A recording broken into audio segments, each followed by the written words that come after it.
नमस्कार दोस्तों, अपनी आयुर्वेद क्लासेज में आप सबका स्वागत है। हम औषध द्रव्य परिचय के अंतर्गत जांघम द्रव्य के बारे में अध्ययन कर रहे थे। तो इससे पहले हमने शंख, परवाल, सुक्ति और कस्तूरी जांघम द्रव्य का विस्तार से अध्ययन किया। इस लेक्चर में हम मुक्ता, जो आपको स्क्रीन पे दिखाई दे रही है, जांघम द्रव्य के बारे में अध्ययन करेंगे। जांघम द्रव्य वो द्रव्य हैं जो प्राणियों से मिलते हैं। इसके साथ ही जो औषधियाँ बनाने में, जो बसम बनाने में, जो आयुर्वेद में रोगों के उपचार के लिए इलाज में लिए जाते हैं, उन्हीं को जांघम द्रव्य बोला है। इससे पहले हमने जो सीरीज थी उसका नाम था औषध द्रव्य परिचय के अंतर्गत औषधीय प्लांट, यानी जो उद्भिद द्रव्य हैं उनके बारे में अध्ययन किया। उसमें हमने लगभग 85 औषधीय प्लांट्स का अध्ययन किया था।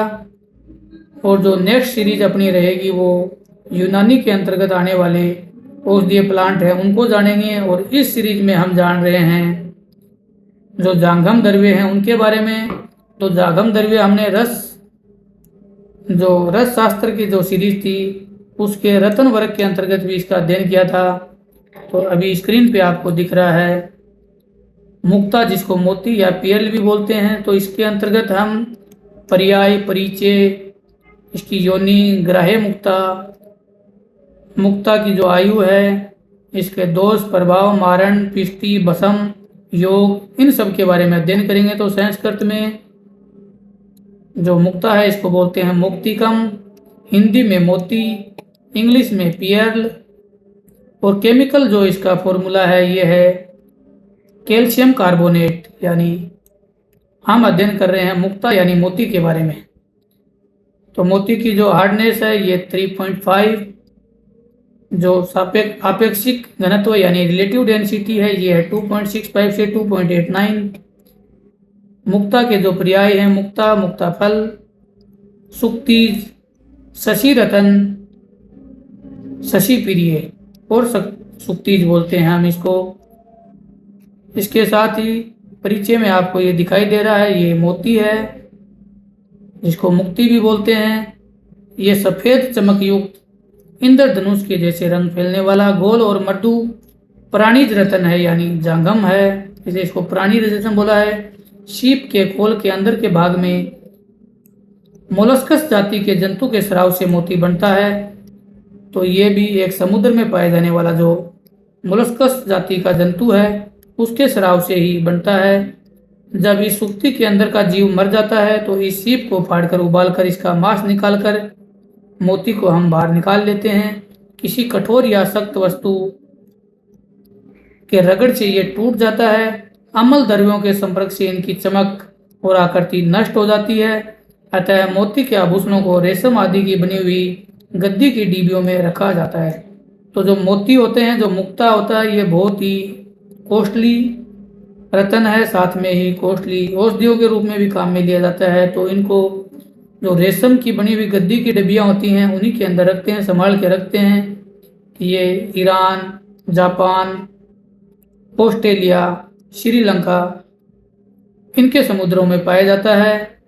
जो मुक्ता की योनि है वो सुक्ति, इसके बाद शंख, गज, सुअर, सर्प, मत्स्य, मेंढक, बॉस, यानी इतने सारे जो जंतु हैं इनके अंतर्गत ये पाया जाता है। यानी शंख के अंतर्गत भी मुक्ता पाया जाता है, सुक्ति में भी पाया जाता है, गज, हाथी में भी, सुअर, जो सर्प रहते हैं जलीय मछलियाँ रहती हैं, मेंढक रहते हैं, बांस रहते हैं, इन सब के अंतर्गत ये मुक्ता है वो पाया जाता है। जो मुक्ता के टाइप हैं, ये प्राकृतिक मुक्ता यानी सुक्ति में सूक्ष्म कणों के प्रवेश करने से मोती बनता है। साथ ही कृत्रिम रूप से सुक्ति को खोलकर उसमें कणों को बाहर से प्रवेश कराकर कुछ काल तक उसे समुद्र में छोड़ दिया जाता है। इसके बाद सुक्ति को निकालकर मोती ग्रहण किया जाता है। तो ये कृत्रिम रूप से भी हम पानी में डाल के हम कृत्रिम मुक्ता है उसको प्राप्त कर सकते हैं। ग्राह्य मुक्ता यानी जो 9 गुण वाली जो 9 गुण बताए हुए हैं, इन 9 गुणों वाली जो मुक्ता होती है उसको आयुर्वेद में औषधि के रूप में काम में लिया जा सकता है, जिनके नाम है श्वेत, लघु, सनिग्ध। ये वाइट होनी चाहिए, छोटी, स्निग्ध होनी चाहिए, निर्मल, कांतिमान, देखते ही मन को प्रसन्न करने वाला, बड़ा, पानीदार एवं वृत्त यानी गोल। जो अग्राह्य मुक्ता है उनमें ये 8 गुण नहीं होने चाहिए। जो रुक्ष स्पर्श में निर्जल होती है, श्याव होती है, ताम्रभ होती है, लवण सदृश, अर्ध सुभर, टेढ़ी मेढ़ी और गांठ युक्त होती है, तो उनको अग्राह्य बताया है। मुक्ता की जो आयु है वो कुछ समय पश्चात प्रभाव से मुक्ता और प्रवाल खवाव हो जाती हैं, तो इनकी आयु कम है। मुक्ता की जो मर्दत्व है केवल मुक्ता एवं प्रवाल पर लोहा या पत्थर से लिखा जा सकता है, यानी ये एक मृदु रतन है, इसके ऊपर लोहा या पत्थर से हम लिख भी सकते हैं। मुक्ता और प्रवाल पे अन्य रत्नों से लिख सकते हैं। ओके, इसके अलावा जो परवाल रहती है इस पे लोहों पर नहीं लिखा जा सकता और अन्य रत्नों से हम इसे लिख सकते हैं।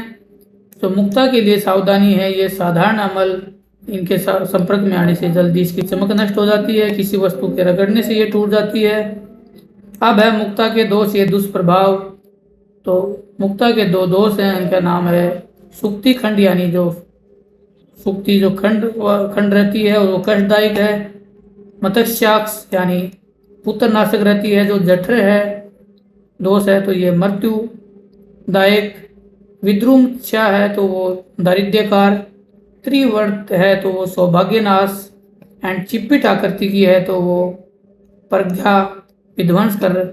और जो कृष है तो वो सौभाग्य कारक। जो त्रास है वो निरुद्योग का। इसके साथ ही जो आवर्त वर्ग की है वो सर्वसम्मति नाशक होती है।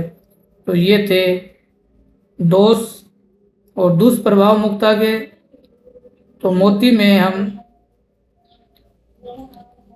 जो मोती छाया, मधु सदर्श, मिश्री सदर्श एवं श्रीखंड सदर्श होती है, ये उत्कृष्ट होती है। ये 3 टाइप की बताई हैं। और इसका शोधन भी, जो मुक्ति का शोधन है, ये भी डोला यंत्र में जयंती सौरस के साथ में 3 घंटे तक सेवन करने पे शुद्ध साफ जल से धोकर हम इसको सुरक्षित रख सकते हैं। भस्म बनाने के लिए इसके मारण के अंतर्गत हम सिमाक पत्थर का खल्लों में चूर्ण करके गुलाब जल की जो भावना देकर टिकिया बनाते हैं, उसके साथ ही सराव संपुट रखकर इसको लघु पुट में पाक करते हैं। क्योंकि ये मृदु होने की वजह से हम इसको गजपुट नहीं लेके लघु पुट में पाक करते हैं। और 3 बार पाक करने से इसे श्वेत वर्ण की मुक्ता भस्म तैयार हो जाती है। इसे मुक्ता भस्म से हम पिष्टी बनाते हैं कि शुद्ध मुक्ता लेके सिमाक पत्थर खलुआ में डालकर इसका चूर्ण गुलाब जल के साथ 3 दिन तक मर्दन करने पे उत्तम पिष्टी या पेस्ट बन जाता है। जो पिष्टी रहती है ये मधुर रस, शीत वीर्य एवं लघु गुण वाली बताई है। दृष्टि व अग्नि को पुष्ट करने वाला, विष प्रभाव नाशक, काश और श्वास और वर्षे रोगों में ये उपयोगी रहती है। मुक्ता भस्म और पिष्टी की मात्रा 1/4 से 1 रत्ती तक हम मधु के साथ में यानी शहद के साथ में अनुपान के रूप में ले सकते हैं। मुक्ता से जो बनने वाली जो औषधियाँ हैं, इनका नाम है बसंत मालती रस, बसंत तिलक रस, मुक्ता पंचामृत रस, गृहिणी कपाट रस, बृहद कस्तूरी भैरव रस। तो ये सब आयुर्वेद की जो औषधियाँ हैं जो मुक्ता के योग से बनती हैं। इस लेक्चर में हमने मुक्ता जो एक जलीय जांघम दरवे जिसको बोला है या जलीय प्राणी से मिलती है, उसके बारे में हमने अध्ययन किया। नेक्स्ट लेक्चर में हम जानेंगे अग्निजार जिसको एम्बर्गिस भी बोलते हैं। धन्यवाद।